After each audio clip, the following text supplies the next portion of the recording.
Go. Hay nako! Ang dami namang mga tao! Napakagulo! Ang iingay! Oh! Kayong mga lupang Indyo! Di ba kayo magbibigay galang sa akin? Ako ba'y hindi niyo nakikilala? Bueno! Ako si Doña Victorina de los Reyes de Espadanya. Tignan niyo ang kolorete sa aking mukha. Ang kulay at kulot sa aking buhok. At ang magagara at mahabang kasuotan na tila para lamang sa isang mestiza. Kaya kayong mga Indyong sing-itim ng ayma, dapat igalang niyo ako.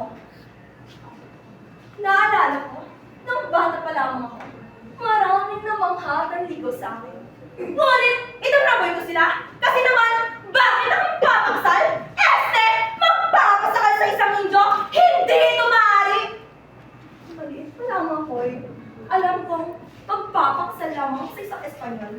At heto ang dream boy ko. Si Don Tiburcio de Espadanya.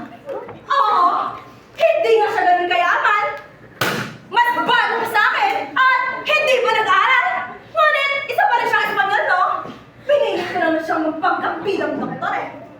Ngayon, na ako'y asawa na ng isang doktor, nakamit ko rin ng pinakamimithing alta sosidad. Hindi lang ako maganda. Social pa.